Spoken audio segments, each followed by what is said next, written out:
Dear Patriots, before the news starts, please subscribe to our patriotic channel by clicking the subscribe button. Give us a thumbs up to this video. Don't forget to leave your opinion below in the comments section. Share the news on Facebook and Twitter so you friends see it. Thank you. Is Whoopi Goldberg high watch confusing statement on NYC terror attack the first one we've really endured? The ladies of The View gave their condolences after the New York City terror attack, however Whoopi's speech was a little bit off. She claimed this was the first terror attack since 9/11. But this isn't true, there's Boston, San Bernardino, Orlando and more. Has she been hiding under a rock? First of all of us are sending our love to everyone impacted by this insane terrorist attack. Really the first one we've really endured since September 11th? 8 people lost their lives after a man from Uzbekistan who has been in the US since 2010 used a rental truck to plow into people on a New York bike path in an ISIS-inspired attack, said Goldberg. They weren't sure what it was. Initially they said it was a road rage thing, which wasn't ringing true for a lot of folks, said Goldberg. Perhaps she meant the first terror attack in New York City since 9/11? But even that isn't accurate. There were attacks in 2014 and 2016. Meghan McCain then shared her story. This is my neighborhood. One of my best friends was in the grocery store across the street when it happened and heard everything and came back. She's 9 months pregnant. Hysterical afterwards, so I called her, said McCain. The thing about this, the trend of taking cars and jamming it into mass groups of people and crowds is the new trend with ISIS. We see it in Europe, see it happening in the United States of America, she said.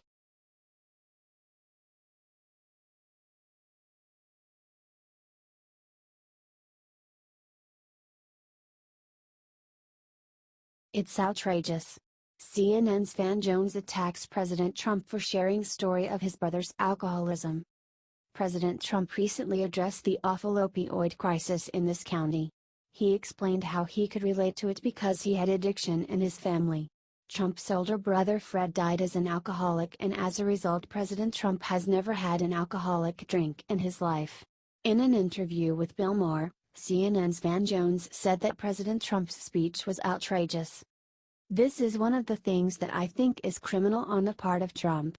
He, and the Republican Party during the primary, went out and actually found out, which a lot of people didn't know, that people are dying all over the country.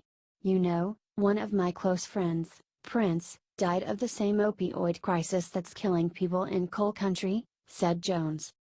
So, you literally have a catastrophe, and you could do something about it right now. It would take money. It would take willpower. You'd have to bring people together.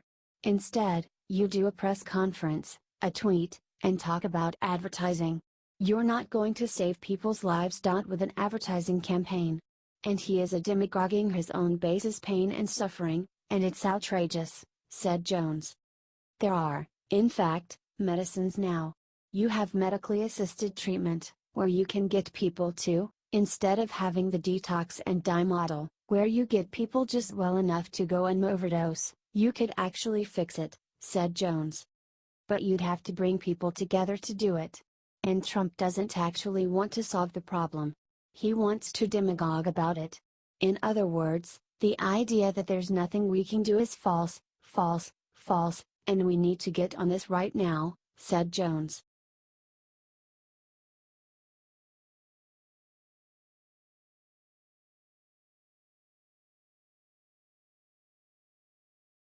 The problem in the world today is we love our boys. Michelle Obama makes disgusting speech against men. Michelle Obama made an anti-male speech at the Obama Foundation Summit. She called men entitled and self-righteous. She even scolded parents for raising their male children to feel too loved. She started by attacking men who think they have gender-based problems. Y'all should get you some friends. Get you some friends and talk to each other, because women straighten each other out on things, said Michelle. Y'all need to go talk to each other about your stuff because there's so much of it. It's so messy.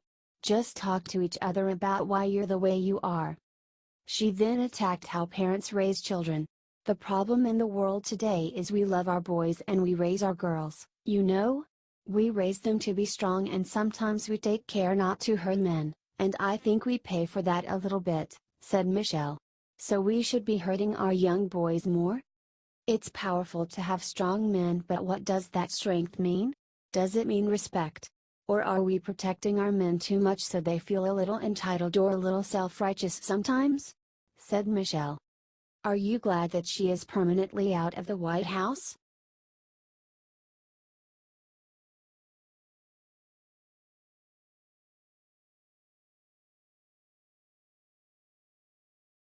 Breaking top down just said Trump is running a criminal enterprise out of the White House, he's in trouble.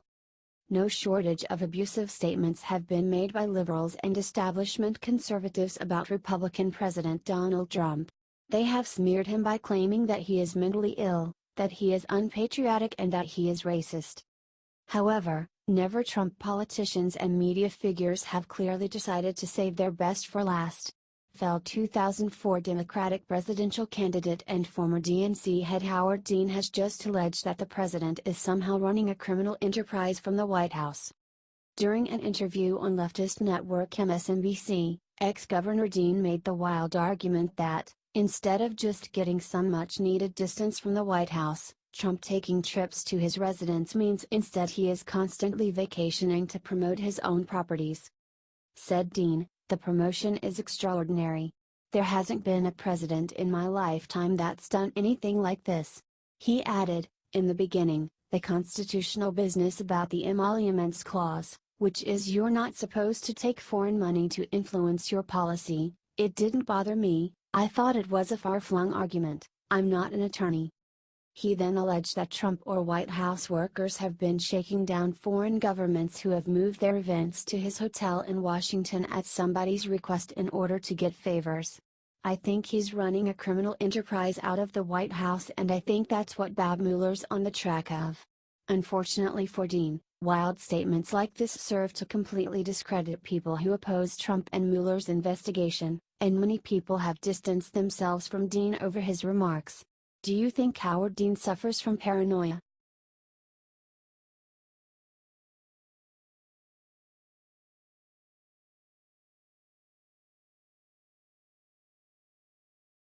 Fox host just trashed Don Lemon and called CNN a dog whistle for race baiting, anti-Trump bigots. CNN host Don Lemon is probably the very worst of liberal media personalities when it comes to claiming that completely racially neutral statements that Republican President Donald Trump and other Republicans in Washington, D.C., are somehow racially motivated. For example, Lemon recently claimed on his show that President Trump's encouragement for Christians to defy political correctness and say Merry Christmas around Christmas time was somehow a dog whistle to white people who support him. On Fox News' Hannity, guest host David Webb and his guest Todd Starnes forcefully hit into Lemon for his baseless claims. Joked David, "You know, I forgot to bring my dog whistle. I usually have that on my radio show to blow whenever I hear that phrase." Todd followed this up by saying, "So let me say something about Don Lemon and, quite frankly, CNN. Their entire network is a dog whistle for race baiting, anti-Trump bigots. I mean, it's 24/7. They really believe that Merry Christmas is a dog whistle. It makes me wonder what they think the words ho, ho, ho would be code for." Todd was just getting warmed up. He continued, "I want to go to this idea that Christmas is somehow inclusive. Is that really true? Because you don't hear them talking about how well, Ramadan needs to be more inclusive. This really is not about inclusivity, David. This is about marginalizing Christianity." Todd then added, "When President Trump said the words 'we are gonna start saying Merry Christmas again,' what he was trying to tell people was, you know what?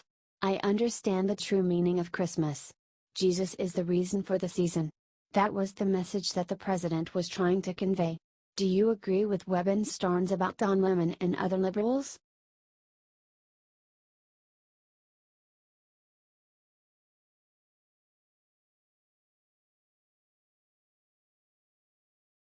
Insider reveals how much pot Obama has smoked since leaving office. It gets worse. Former Democratic President Barack Obama has admitted to his drug use in the past, and it looks like he is back to his old ways now that he has been relieved of the pressures of serving as U.S. President. Journalist Ed Klein, who has extensively covered the Clintons and the Obamas, recently shared what he heard from an inside source about Barack's post-presidency activities in his new mansion in the exclusive Kalorama neighborhood in Washington, D.C. Described Klein in an article, Barack Obama has adamantly refused to heed the pleas of his party to lead the resistance against Donald Trump and instead spends much of his time at his home just blocks from the White House playing video games, chatting on the phone with celebrity pals, smoking marijuana and popping cannabis-infused gummy bears. Ed then quoted his source, who chose to remain nameless, writing about Obama, "He gets the weed from friends who visit him. I was told he keeps a small stash in his bedroom."